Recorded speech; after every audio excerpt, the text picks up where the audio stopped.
Hello, everybody, and welcome back to Diploma in Photography. As per usual, guys, before we go any further tonight, I just want to make sure that everybody can hear me loud and clear. So, as usual, just type in yes or type in the letter Y or anything into the chat box just to confirm everybody can hear me loud and clear. So, Heather can hear me, Ellie can hear me, Ed, Daniel, Chanel, Christina, Ryan, Carol, Joanne, April, fantastic. All of the names are absolutely flying by me there into the chat box. Great. Well, welcome back, everybody, to lesson number 6. Lesson number 6, the fully manual mode. A very, very, very important lesson.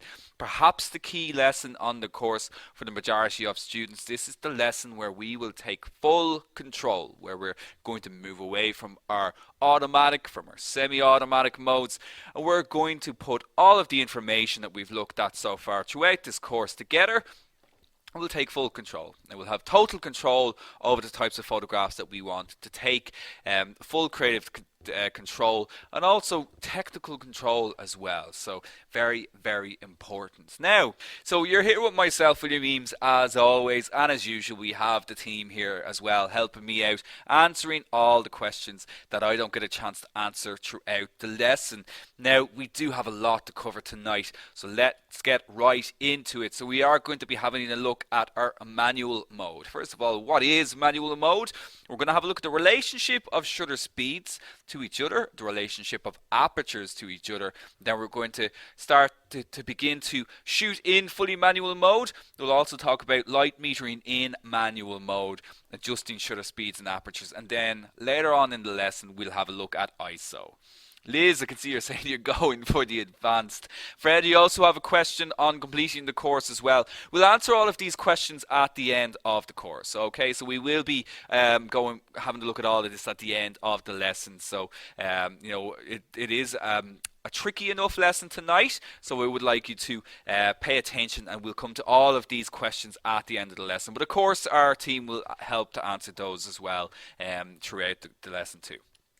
Now, and of course we'll have our summary and our Q&A and everything at the end. Now, so Fatima, you're saying you're a little late. Don't worry, you haven't missed anything yet. So most of us know why we are here. Why would we ever want to go into fully manual mode? Why do we want to use fully manual? Can anybody tell me? I've already said it at the start of the lesson. But what is the main reason that we want to use manual?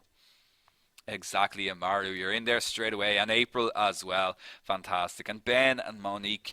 Yes, control, full control, creative control and technical control. Without a good understanding of this knowledge, you'll never have full creative control of your camera, and as a result of your photography. You'll also never fully understand how the camera works on a fundamental level. Without fully manual, you'll always have an unknown result in terms of motion and depth of field. As we saw in the previous lesson, when we were looking at the camera's light meter, we were photographing in shutter priority mode and aperture priority mode. We were always sacrificing one visual element for the other. So in the aperture priority mode, aperture value mode, you would lose control of the shutter speed. So you'd lose control of motion. And then in the shutter priority mode, we lost control of the depth of field because we were controlling the shutter speed. So the photograph here that we see on the screen, this is a result of having these technical skills. This is an image where the photographer has purposely chosen to control the motion, to capture this bike, and then to also keep a deep depth of field in the background as well, to keep the landscape as well. So these are the kind of decisions that you can make when you've got full control. I'm going to freeze the motion and I'm going to have a deep depth of field. Or perhaps you're going to use something like this as well. Again, it is an example of having total technical control. An incredibly fast shutter speed here to freeze the high jumper, but a nice shallow depth of field to blur out the background as well. Now, in this photograph, the photographer could have also chosen to have a deep depth of field to show the crowd as well, the reactions of the crowd, and so on. They might have used a slightly slower shutter speed to get a bit of movement of the high jumper going over the bar again. But again, these are the creative decisions available to you when you master fully manual. Without fully understanding this subject and sticking to these auto modes, you're always going to have some kind of unknown result. You could end up with the subject blurring in the scene with a shallow depth of field where you don't want it, and so on. So now these semi-automatic functions that we have looked at, these do have their place within photography, but ultimately fully manual means that we are in complete control of what we want to do with our vision. So having strong technical knowledge will also open up new creative options to you. So while we have covered quite a few technical things throughout this course, it is all to help you to get the most out of your cameras, to open up your creative options. Like, for example, looking at this photograph here, a very dramatic photograph from Filippo Venturi. Can anybody tell me what type of shutter speed was used here? Now, we don't know the exact number of the shutter speed, but what type of shutter speed would have been used in a shot like this? Okay, so I was waiting for a couple of answers to come in there. Exactly, a high speed shutter, a very fast shutter speed. Exactly, very high, very fast shutter speed. We know this because of the raindrops here. We can see that the raindrops have been frozen here, and that adds drama to this scene. We've also got this shallow depth of field here as well, which is also helping us to focus on the rugby player. It makes it very, very clear to us, what we are looking at, what the main subject is here in this photograph. Now, you could go with a completely different take on this. You could have used a slower shutter speed where you don't end up getting the rain, okay, because it would be moving too fast. You could have a deep depth of field then where you've got these people in the background too, but then the photograph becomes about something different. There's a different message there. So these kind of creative decisions are based on your technical ability. They have a big impact on how people read your photograph. So it's time to turn the dial to that feared but anticipated manual function, that M function, and I think everybody has been looking forward to this one. I can see lots of yeses coming in. Ruan, you're saying you didn't see the drops. Well, it might be the size of the screen that you're watching on this as well. If you've got a small monitor like a phone or something, it might be a bit trickier to see the finer details of the shot. Now, so moving to that manual mode. So until now, we've been controlling our settings using these semi-manual modes, AV and TV. Or at least I hope you have been using those modes, because they're very important in terms of understanding how our depth of field and how our shutter speeds work. And we're bringing them together this evening. So when we use our aperture value mode, our shutter priority mode, the camera wants to make sure we get the right amount of light in for our scene. Can anybody tell me how the camera knows how much light we need to get a correct exposure in these modes? What does it use to measure how much light is coming into the scene? Exactly, Dora Stella, you're in there straight away, and Peter there as well, and Ryan, the light meter. So it uses the light meter to measure how much light is coming into the scene, and it gives us the correct either shutter speed or the correct aperture to make sure that we maintain the correct amount of light to get the right exposure. However, when we use these functions, we are always sacrificing something. We sacrifice full control. Because as I've mentioned, if we use the aperture priority mode, we no longer have control over the shutter speed. If we use the shutter speed or the shutter priority mode, we no longer have control over the aperture.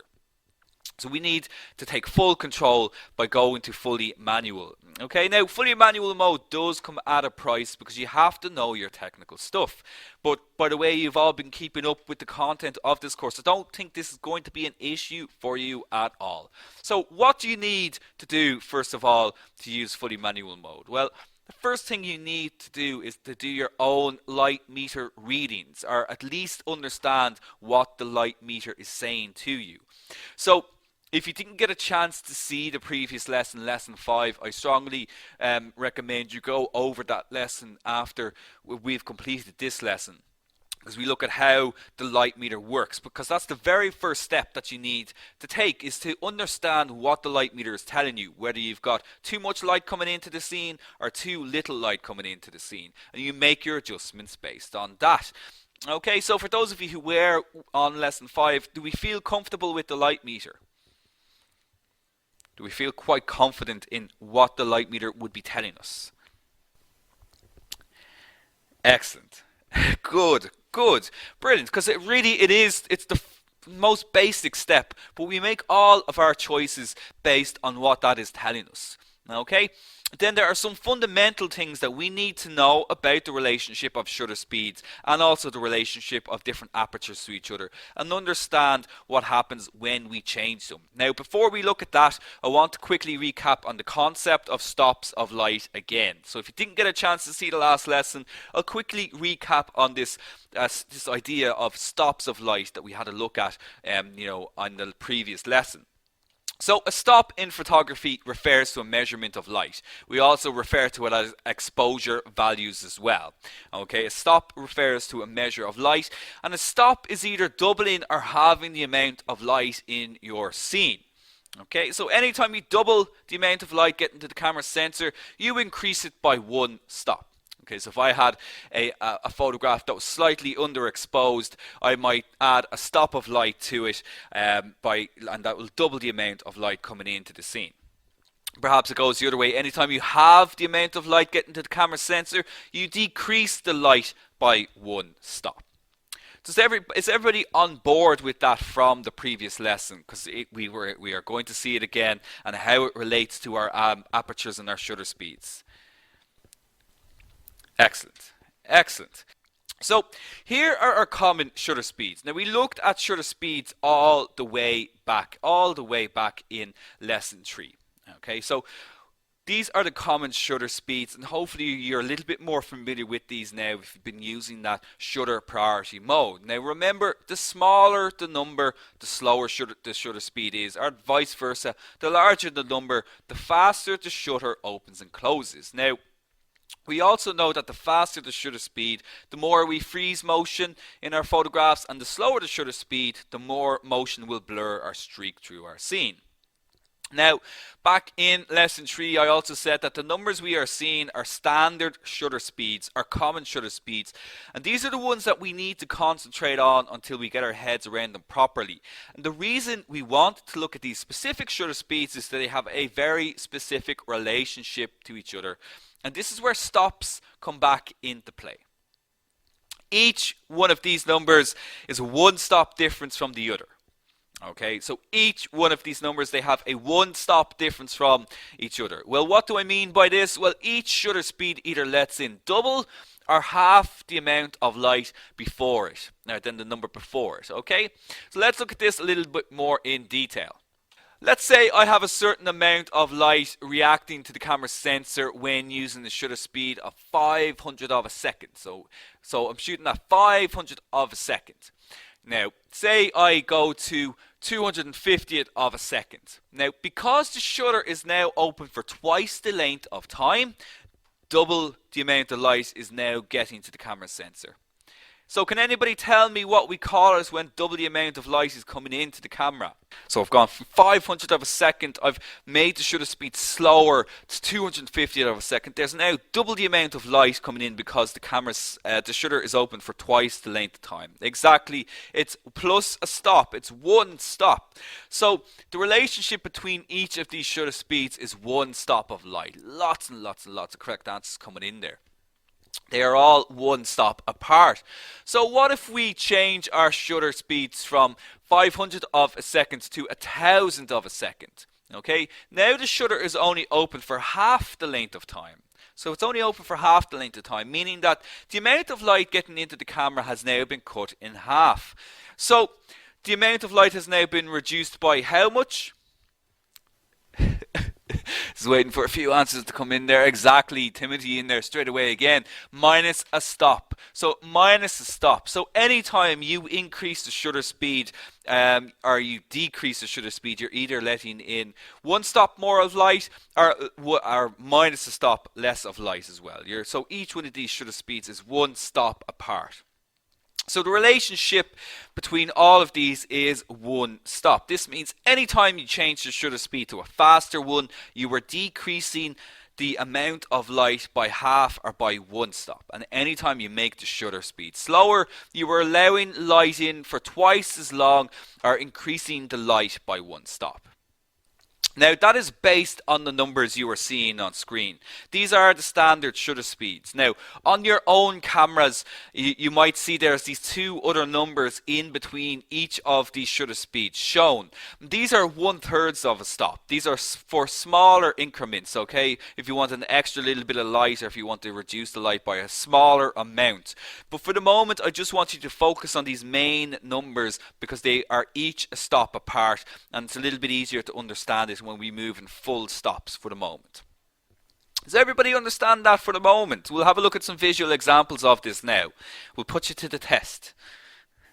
Excellent, excellent, fantastic. Lots and lots of yeses coming in there. Great, good. So we're going to have a look at a lot of examples here. So, don't worry if you're not quite understanding it at the moment, but we'll make it visual again.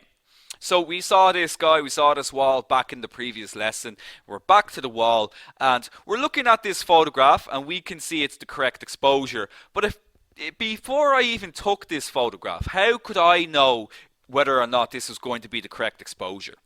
What device here or what thing that can I read that will tell me that this is going to be the correct exposure even before I take a picture of it? Exactly, Peter, you're in there, and I can see Beth saying it there as well. Ben, even the light meter is at 0. The light meter is at 0, and I can tell then, even before I took the photograph, that this was going to be the correct exposure for this scene because the light meter is placed at 0. But let's say I took this photograph with a correct exposure of 500th of a second. Now we're not going to worry about apertures here for the moment. We're only going to concentrate on shutter speeds. So the correct exposure for this scene is 500th of a second. Now, here we have the same scene. Now it's one stop overexposed. Okay, now we know that firstly by the photograph itself, but mainly you should be reading the light meter at this stage, and we can see the light meter is indicating that the exposure is at +1. Now, I'll add in the shutter speeds in just a second, but if the correct exposure for this scene was at 500th of a second, can anybody tell me what the shutter speed might be in this particular photograph? Now, I'll bring up those shutter speeds now in just a moment. Okay, but I just want to see if anybody can get the answer before I bring them up. I see a lot of correct answers coming in. I see some people going the other way. Remember, the slower the shutter speed, the more light that comes in. Some people are going a bit faster. Let's bring up those shutter speeds. So the correct exposure was at 500th of a second. 500th of a second. Now I've got twice as much light coming in because my light meter is reading +1. Brilliant to see lots and lots of correct answers coming in there now with those shutter speeds up. Of course, so it would be 250th of a second because this is twice as long. This is twice as long. So 250th of a second is twice as long as 500th of a second. This means more light is coming in. Double the amount of light is coming in. And that means that I have an overexposed photograph. Don't worry if you went the other way, it can be a little bit confusing. It's just a case of remembering that the lower the number, the slower the shutter speed, the more light that comes in. Now, so let's look at the other side of the scale. So you should get this one a little bit easier. It's now reading -1. It's minus a stop, and I can see that from the light meter. I can see it from the photograph as well. But when it's telling me that it's at -1, I know that there is half the amount of light coming into the scene than is needed to get the correct exposure.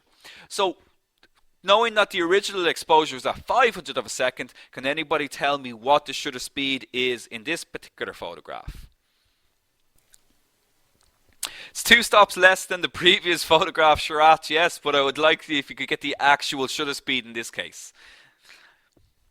Exactly, everybody's getting it there now. I'll bring up the scale anyway, but yes, we can see it there. So the original exposure was at 500th of a second, and there's now half the amount of light coming in. So 1,000th of a second is the correct answer, 1,000th of a second, because this is twice as fast. Okay, so you can kind of see the logic here. It moves in fractions. So 500th of a second up to 1,000th of a second.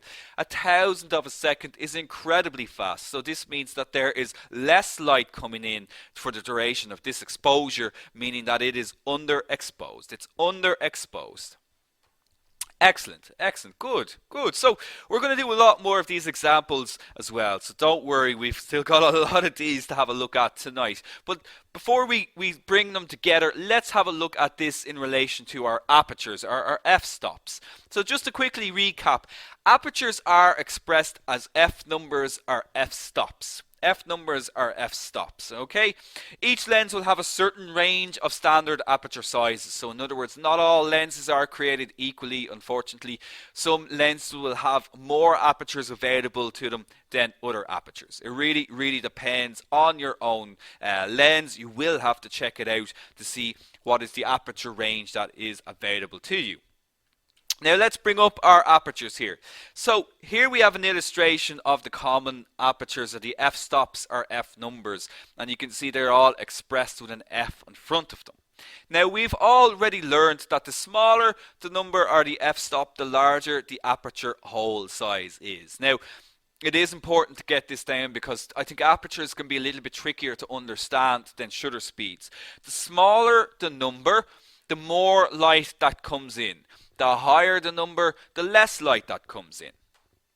Okay, so just like our shutter speeds, they have a very specific relationship to each other. In actual fact, each aperture is twice the size of the one to the right of it. So for example, at f11, okay, if I was to move up to f16, this is half the size of f11. f11 is twice the size of f16. Okay, so if this is twice the size, and I mean physically twice the size, what effect do you think this has on the volume of light coming into the camera? So if f11 is twice the size of f16, what effect do you think this has on the volume of light coming into the camera? It's more light, but how much if we were to quantify it? Exactly, April, you got the correct. It doubles. It doubles. And what do we call it then if the light is doubled? Exactly. It's a stop. It's double. It's a stop. It's one stop. So f11 is twice the size of f16. That f11 hole is twice the size of f16. f16 is twice the size of f22, and so on. So just like the shutter relationship, the relationship between f-stop or each f-stop is one stop of light. Let's have a look at this. So again, let's look at this as if we were just the same way we were looking at the shutter speed. So for example, I have a certain amount of light coming into the camera at f4. Okay, so at f4. So let's say we make the aperture smaller by going to f5.6. Remember, the higher the number with the aperture, the smaller, the less light that comes in. So what we're doing here now is that we're reducing the light by half, or we're reducing the light by one stop by moving from f4 to f5.6. If I go the other way, so if I go and I change the aperture to f2.8, f2.8 is now twice the size of f4, so the light is increased by double. It is increased by one stop. Now, so let's have a look at this again with the wall. So going back to the wall again, we'll do some trickier examples now. And as I said, apertures can be a little bit trickier to understand. But always remember, the higher the f-stop, the less light that's coming in. The lower the f-stop, the smaller the number, the more light that's coming in. So for this scene, again, we shoot this, and at f, we're not going to worry about our shutter speeds. But at f8, I have the correct amount of light for this scene because my light meter is indicating 0, and sure enough I take the photograph and everything looks correct. Okay, so remembering that the correct exposure is at f8. Okay, so just purely thinking about aperture here. If the correct exposure was at f8, now it's 2 stops overexposed. 2 stops overexposed. Can anybody tell me what the new aperture is? So just bringing up those f-stops there, we had the correct exposure at f8. Now it's overexposed by 2 stops. Now, if I was to go to f8 to f5.6, remember f5.6 is twice the size of f8. That means there is double the amount of light coming in. But it's not double in this case, it's 4 times the amount of light. So I need to move down again to F4. Okay, so F4 is 2 stops in the difference to F8. That means 4 times the amount of light is now coming in. So the correct answer is F4, and well done to all of you who got that. Now I know it's a bit trickier. It takes a little bit longer to learn off our apertures by heart. The same with as our shutter speeds. Okay, but it is important to understand them. Okay, let's do another example of this. So again, the wall, remember the correct answer was, the correct exposure was at F8. Now we're at -2. So it's 2 stops underexposed. 2 stops underexposed. Can anybody tell me what the new aperture is?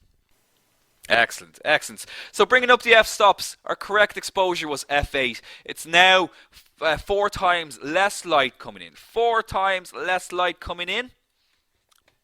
So if I go to 1 stop, oh, there we go, I've brought up the answer there by accident. So if we're moving up to F6, it's F16.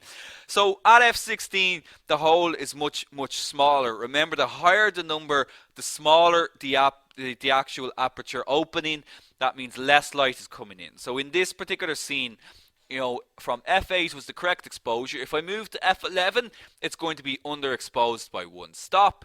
If I move up to F16, it's going to be underexposed by 2 stops. Now, I know it's a bit trickier when it comes to aperture, so don't worry if it's not quite clear. It's just a case of practice. Practice, practice, practice. And the key thing to remember is that you are going to be, with apertures, the smaller the number, more light comes in. The higher the number, less light that comes in. If you did, as I was mentioning there, if you didn't get a chance to see lesson 5 or indeed lesson 3, I strongly recommend you go over those 2 lessons where we covered apertures in depth, and in lesson 5 where we covered stops of light as well. Now, so we'll move on and we'll begin to bring this information together. So we've looked at these separately. We've looked at shutter speed separately. We've looked at aperture separately. Now it's time to bring it together and to start shooting in manual mode. And there's a couple of steps that you simply need to take. The first you need to do is to determine how much light is coming into the scene. So you need to do a light meter reading. You do a light meter reading by lightly pressing your camera's shutter release button. Your light meter is going to activate, and you read that information and you make your adjustment based on what it's telling you. Okay, so you analyze your light meter, you see what it's saying to you, and you decide whether or not you need to add more light or less light to expose the scene correctly. You manually select the shutter speed and an aperture combination to get the correct amount of light into the camera, and finally you capture that amazing photograph. So that's all is really to it, okay? So we'll break this down and we'll do some fully manual exposures. But you take a light meter reading, you adjust based on what your light meter is telling you, you select an aperture and a shutter speed combination, and then you take that photograph. So the first thing we need to do is to take that light meter reading to see how much light is coming into our camera based on the current shutter speed and aperture settings. Now, it takes its readings from whatever settings you have last dialed in. There is no starting point. Okay, so it'll tell you if you have too much or too little. So for example, if you were doing very long exposures, say you were doing nighttime exposures, and you switch your camera on the next day, the light meter is going to be reading based off those settings you last dialed in, which means you could end up with something that's like a really long exposure. So you need to change that, you need to adjust it to bring it back into range. So your light meter will be set exactly as you left it the last time you were out shooting. So you need to see how much light is coming in at these settings, and then adjust for your new scene. Does everybody understand that? There's no starting point for the light meter. It'll always be at whatever your last settings were that you dialed in. Perfect. So you'll need to start to adjust based on some shutter and aperture settings that you would like to use. Okay, it doesn't matter which one you choose to adjust first of all. You can choose to adjust your shutter speed or your aperture first. Okay, but you need to adjust based on what settings you would like to use, and then you refine based off that. So As we have seen in manual mode, there is no real starting point for your shutter speed and your aperture settings. They will just be set to whatever setting you used the last time. Now, later on, we'll discuss setting them based on the shutter and aperture combination that you would like for the scene, but let's not go too far ahead yet. The first point of reference is to see how much light the camera is taking in based on the current settings. So you'll need to refer to the light meter. So you pick up your camera, you point it at the scene that you want to photograph, you press your shutter button halfway down, and you see what the light meter is saying to you. So we'll be looking at a scale that goes from -2 to +2, but you could have one that has a more advanced range that goes to -3 or +3 and so on. But looking at this one from -2 to +2, if I was to lightly press my shutter button, I'd see that it would be at -1. Or sorry, -2. That means it's 2 stops. I need to make a big adjustment to bring it back to 0. It might be at -1. Okay, so I need to adjust it by a stop to get the correct exposure. It could be right in the center at 0, and I could be lucky enough that the settings that I have at the moment are correct, and I could go ahead and just capture the photograph because the light meter is at 0. It might be 1 stop overexposed, or it might be 2 stops overexposed. The important thing for me to understand is that I need to be able to read that light meter and see what it's telling me to get an idea of the adjustments that I need to make. Okay, so we see these different meter readings. We're going to have to make decisions about either how to get more light in if the meter is reading underexposed, or to reduce the amount of light coming in if the meter is overexposed. And we use our apertures and our shutter speeds to do this. So let's have a look at some examples. Let's put this into practice. Now, so we're shooting in fully manual. Now, our shutter speed is 250th of a second. Our aperture is f22. The meter is telling me it's 1 stop underexposed, and as we can see, the photograph is underexposed. Okay, now we're in this situation, and I want to make the correct exposure. We could either make the shutter speed longer to get more light in, or we could open up the aperture more to allow more light in.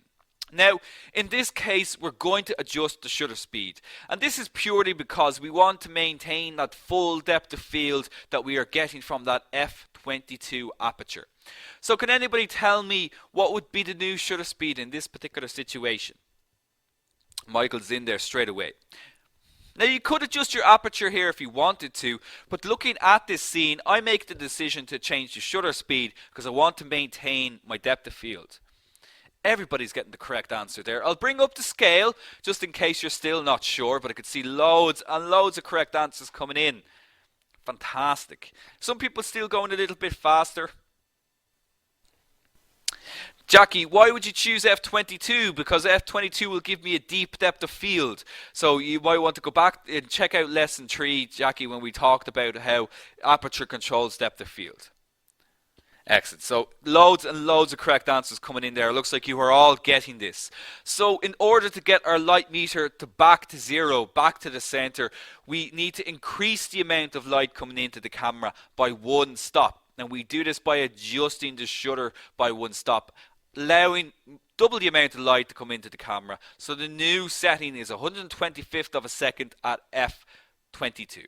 Perfect. Some people still going a bit fast. Remember, the higher the number when it comes to shutter speeds, the less light that's going to come in. Excellent.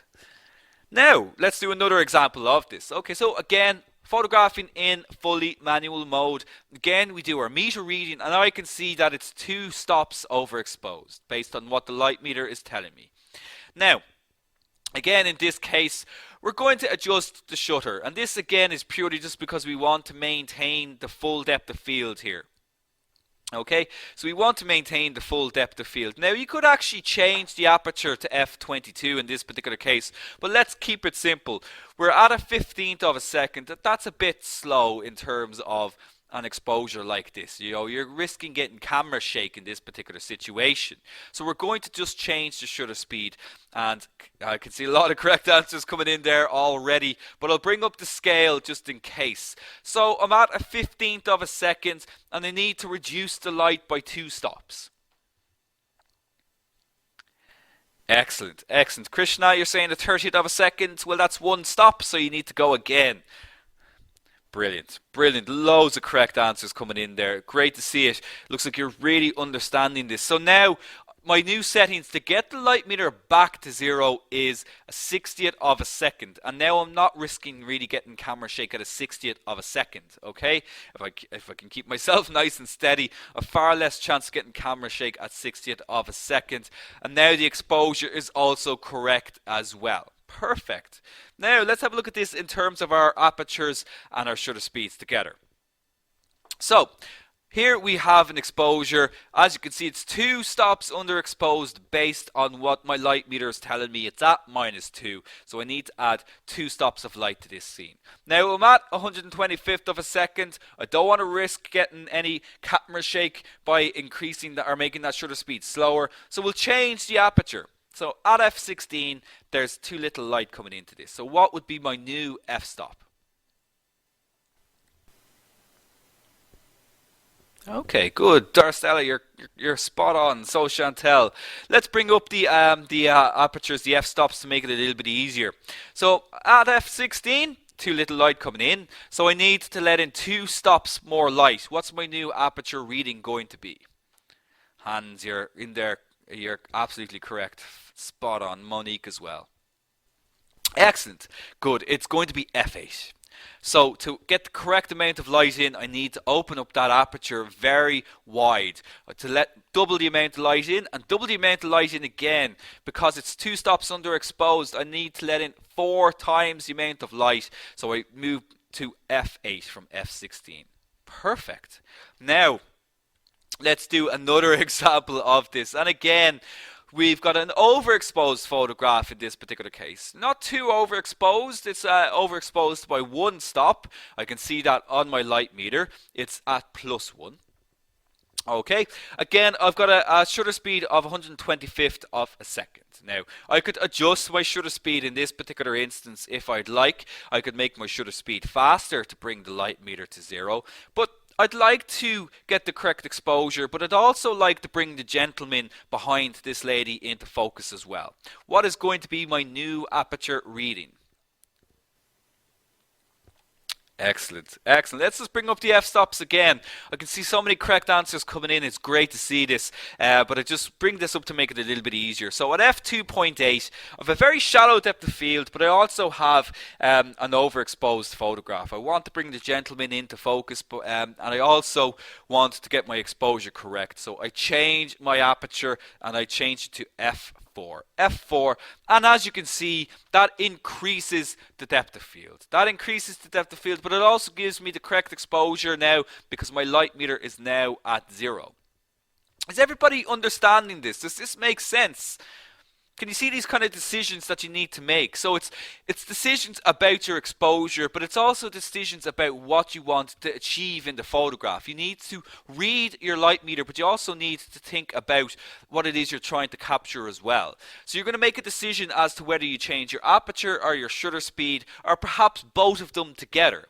You might decide to change your aperture and your shutter speed together to get the correct exposure and so on.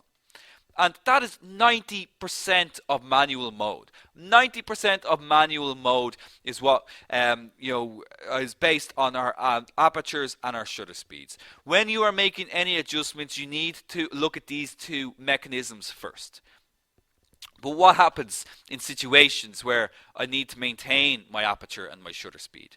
Say I have a shutter speed and an aperture combination that I want to use for a scene. What can I do if the exposure is not correct? What can I rely on? What can I fall back on to help me in a situation like that?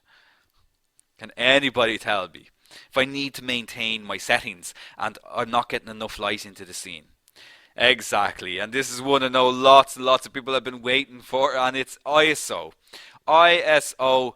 So in those situations where we need a shutter, a certain shutter and aperture combination, we are going to use our ISO. And we leave our ISO to this stage because it should be the third thing that we adjust. You should be trying to get your exposure based on your aperture and your shutter speeds first of all, and if you're really struggling, then you will have a look at ISO. So if you want a fast shutter speed with lots of depth of field, but the camera's light meter is saying the scene will be one stop underexposed. We take the photograph and yep, it turns out to be dark. So what can we do now? Does that mean we cannot get the shot?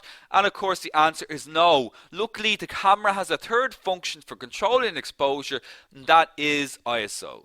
As we know, the sensor in your camera is light sensitive and it records light. But we have the ability to make the sensor more sensitive to light and thus requiring less light to make the exposure.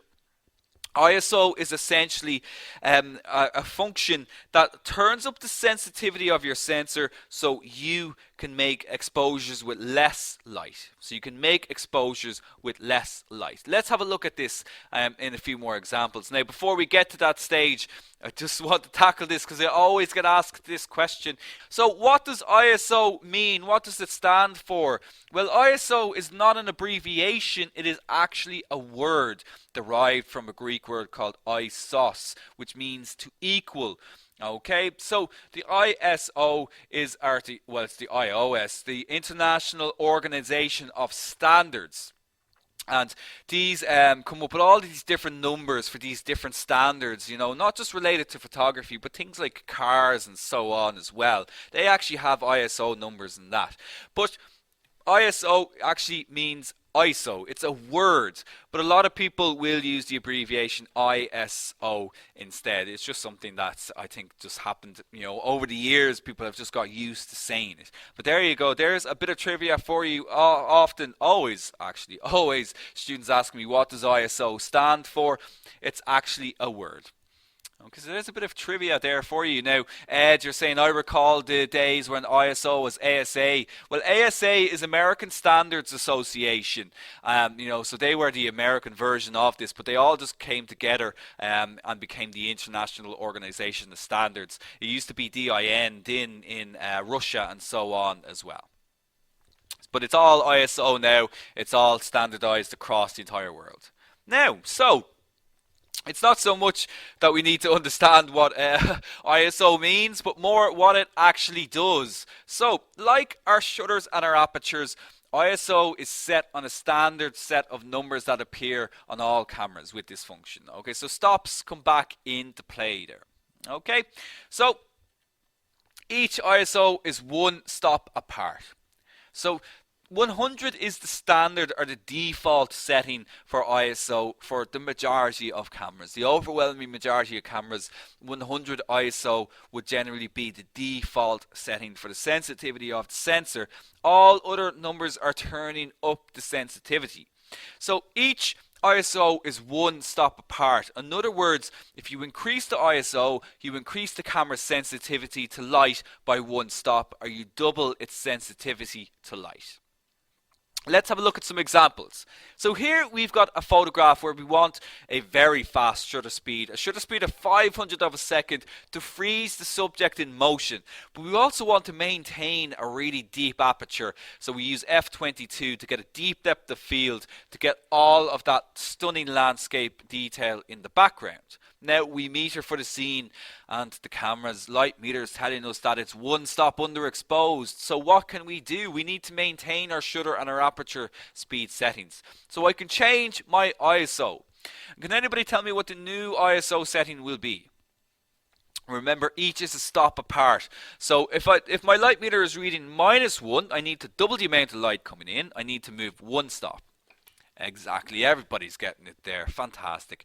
Brilliant. So our standard ISO numbers, I'll just bring them up there just in case you're not too sure, but it looks like everybody's getting the correct answer here. Exactly, 200 is the new setting. So I increase my ISO to 200 and I now have the correct exposure and I can maintain my very fast shutter speed and my aperture as well. Okay, so this is a really good example of when you might increase ISO during daylight situations. Sports and wildlife photographers will use very high ISOs to keep very, very fast shutter speeds. What about this one here? So we want to maintain the shutter speed and we cannot get a wider aperture to let more light in, and it's 2 stops underexposed. So we're 2 stops underexposed. My current ISO setting is 200. So what is going to be my new ISO setting? Excellent. Lots of correct answers coming in. Let's just bring up the standard ISO numbers again. I could see someone saying 100 there. Remember, 100 is it going to actually turn down the sensitivity. In other words, it would mean more time to create the exposure. It would make it even more underexposed. Exactly, everybody's getting it there. The new setting would be 800. I need to move 2 stops. So from 200 to 400, from 400 to 800, that gives me my correct exposure for this scene. And I now have the light meter at 0, and sure enough, I get the photograph that I want. Now, unfortunately, ISO comes at a price. Can anybody tell me what price it comes at? Yeah, exactly. So a lot of people saying it there. When we turn up the ISO, it becomes noisy. The photograph becomes noisy. Well, what is noisy? Well, noise is almost like static when you turn up your stereo at home really high. So if you think about if you're listening to the radio, or perhaps you play the guitar and you play it through an amplifier.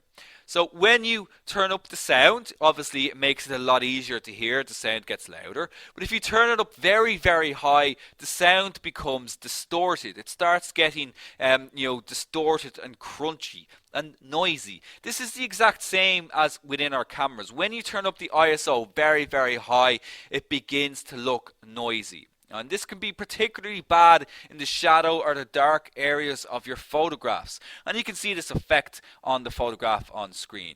The left side is a nice clean 100 ISO. The right is a high 3200, very high ISO. And as you can see, there's a lot of noise, a lot of interference in the shot. Now, noise can also appear as lines and colors, in the photograph as well. It's a texture, essentially, that you see in the shot. Now, I can see a lot of people saying, is this grain? It's not really. Grain is what we would use when we refer to film, okay, or anything analog. Okay, so when film was covered in light-sensitive emulsion, what we called emulsion, which is essentially all these little light-sensitive crystals. Okay, so grain is more a physical thing, because when we had to use a higher ISO with film, those little light sensitive crystals had to be physically larger, and what you're actually seeing is those crystals. That's what gives the grain kind of texture. Noise is much more a digital phenomenon. Okay, noise is something that you see in digital cameras. You wouldn't see it in a film camera. Grain can be a nice thing to look at, but noise generally is not. Noise is something that you don't want to see. Now, it's not the same as pixelization either. We'll look at pixelization in lesson 8. Okay, but noise is a phenomenon that happens when we increase our ISO. Now, don't be afraid, however, to increase your ISO. ISO will get you out of a lot of tricky situations. It's very, very useful if you are, for example, photographing indoors in low light situations and you're really, really struggling. You might increase your ISO. Most cameras nowadays will handle higher ISOs very, very well. It's a part of photography where the technology is really being improved all the time. So, for example, if you have a camera that has perhaps a couple of years old, say maybe about 6 or 7 years old, if you were to buy a newer version of it, it more than likely is going to handle noise a lot better. Mancy, but noise looks like grain. It does not. You want to look closer at your photographs, Mancy, and you will see a difference. You will definitely see a difference between what noise and what grain is. So do more advanced cameras tend to handle higher ISO better, Sophia? Generally, yes. The quality of a sensor is going to have a big effect on the quality of noise. But that said, try and test this with your own camera. Test this out with your own cameras. Take a photograph, gradually increase the ISO and see what you feel is acceptable to you in terms of the noise. Okay, so it's all about your own kind of comfort zone, and really when it comes to noise as well, it is possible to reduce it afterwards if necessary. You can reduce noise in post-production if necessary. Now, so That's it, guys. That's manual mode. That is everything that you need to consider when you are photographing in fully manual. You need to do your own light meter readings. You need to see what the light meter is telling you. Then you need to make your adjustments. Start with your aperture, with your shutter speed, and then if you're still struggling, you can use your ISO to get the correct exposure. When you master fully manual, you will have full control over all the visual elements in your photographs.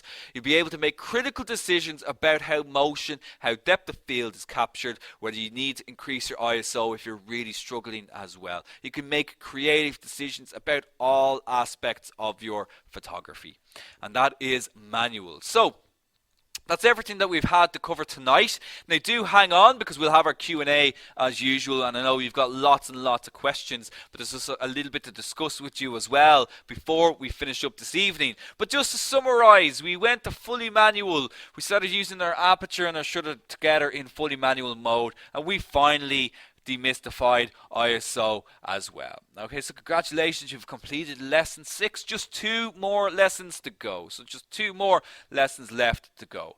Okay, so our next lesson is the color of light. This is going to be all about color temperature and white balance. So we're going to have a look at how to control the white balance in our photographs and how we can use this how to correct problems if we have some issues with our color in our photographs, but also how we can use it in a creative way to actually add atmosphere and mood to our shots as well. And we'll also be digging into the different focusing modes that we have on our cameras, and we'll have a look at a particular focus technique that I use that'll get you out of a lot of tricky situations when it comes to focusing. So do attend that one live. Now, just to remind you as well, just before we finish up, just for anybody who missed out in the last lesson, during lesson 5, basically we have decided to launch a really exciting offer on premium membership so that every single one of you can upgrade and enjoy the added benefits of being a premium member. This means you can get yourself a place on the Ultimate Photography program and take any of our other 50 plus foundation and advanced courses. It's an incredible opportunity to master every topic that we have here in Shaw Academy. So it'll give you access to all of the courses that we do, our EQF level 5 professional diplomas, like in marketing. You might check out nutrition, health and fitness, sports nutrition, Photoshop, graphic design. The list goes on and on and on, and you can get yourself EQF level 5 diplomas in all of these courses. Really incredible opportunity.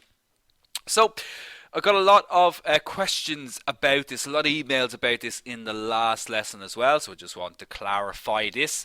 Okay, so the offer is available in 30 different currencies. 30 different currencies. Obviously we show the euro price because we are here based in Dublin. Okay, but if you have seen the euro price and it's caused a little bit of confusion, you can actually just click on the upgrade button now to see the price in your currency. So as I mentioned, it's available in rand, it's available in dollars, Australian, New Zealand, Canadian dollars. It's also available in pounds and so on. So do check it out. Just simply click the upgrade button now. If you happen to be watching the recordings, you can check out your student login area and your emails as well. So if you are using euro, okay, so we've got our 3 options. We've got our 3-month, our 6-month and our 12-month option. Now it's usually $49.95 monthly to become a premium member with Shaw Academy, but with all of these discounts, with this you get all of these discounts up to 50% if you go with the 12-month membership. And you just imagine the amount of courses you complete in that 12 months. Now, so I know a lot of you have already gone with the 3-month option. Just to clarify, so with the 3-month option, you will be able to complete, things like the Ultimate Photography program and any other course that you decide to take on as well. At the end of those 3 months, you can continue on if you like. It'll roll over. It is a subscription. Or at that stage, if you like, you can simply cancel at that stage through your student login area as well. It's very, very simple to manage your account. Now, with the Ultimate Photography program, as I mentioned in the last lesson, as soon as you upgrade the premium membership, you'll reserve yourself a place on that Ultimate Photography program. So this is all part of the premium membership that you all seem to be so excited about. I know a lot of you upgraded after that previous lesson as well. So If you're still thinking about the Ultimate Photography program, I do recommend that you upgrade as soon as possible. So there are limited places on this due to the fact that this is now an internationally accredited level 5 professional diploma, and it is filling up fast. So even though we are only on lesson 6 in this foundation course, there's still a couple of lessons left to go. If you are serious about progressing on with your education, then it is a good idea to secure a spot today to avoid disappointment. You can always sign up in the future, but if you want to get on to it straight away, take advantage of the special offer as well, do try to take advantage of it as soon as you can. Now, just to give you a very brief overview of what we do cover on the Ultimate Photography program. So we cover in-depth exposure techniques. So we look at things like your histogram. We also have a look at things like our different metering modes as well. We talk about flash photography, studio photography as well, how to use artificial lighting. We also go in-depth into using camera raw, why you should use it, the processing around it, everything to do with black and white photography, more advanced areas like your HDR, macro, nighttime astrophotography. We also look at advanced lens techniques, so we talk about things like bokeh, back button focusing, how to get sharper photographs with telephoto lenses, hyperfocal distance, all these kind of more complex areas of our photography as well. So this is the first module essentially, so our basic course, the introduction to photography. And if you want to gain your EQF level 5 professional diploma, you will need to complete the Ultimate Photography program. Now, I mean, this is a really great way to get a jump start, in your careers, or perhaps you might be thinking about moving on to college and stuff as well. This is actually a wonderful thing that you can use. Certainly, I did one of these well over a decade ago at this stage, but it was taken into consideration when I applied to do my BA as well at the time. I know certainly one of the students on one of the chats, Ian, I think it was, you were talking about going on and doing a BA. Certainly this course would give you a massive advantage, especially in terms of the technical aspect of it with your photography. Now, you also get everything else here included that we have available in Shaw Academy. And just one thing just to clarify as well, because I didn't really get a chance to speak about it in the previous lesson, is this ability to add 3 family members and friends for completely free. So they will actually be able to get access to all of the courses as well. Okay, this means, if you've got children, say you've got children that are going to be moving on into college, or perhaps they're in a gap year and so on, and don't really know what they want to do at the moment, which is, like us, we were all at that age, these courses, I've been able to do these EQF level courses is incredible for them, just to give them a boost and an advantage in life as well, and be able to add them onto your CV and your resume and so on too. It's a huge thing, for just a fraction of the cost as if you were buying each of these courses separately. So if you do want more information, simply type in info into the chat and our team will be in touch with you. And you can also check out the currency there as well in your own country. So let's see, how are we doing for time? So we're a little bit tight for time. We can answer 1 or 2 questions now just before we finish up. Okay, so Mohana, you're asking, what is the standard ISO in a daylight? Okay, so daylight situations, typically you want to try and keep your ISO as low as possible, and that goes for every situation that you're in. You want to try and keep it low to reduce your noise. Now, obviously, if you're in lower light situations, you're not going to be maybe able to use an ISO of 100 or 200 or 400 even. You might need to be going up to 800, but the idea is that you increase it gradually, and so that you can see what you can kind of get away with. Now, in daylight situations, 100 to 200, maybe 400 if it's a cloudy day is typically acceptable for daylight situations. Annalise, you're a little bit confused as to what your step-by-step should be for when you're taking a photograph. What should you adjust first? Annalise, so it really depends. I mean, typically you're going to try and adjust your shutter and aperture settings primarily.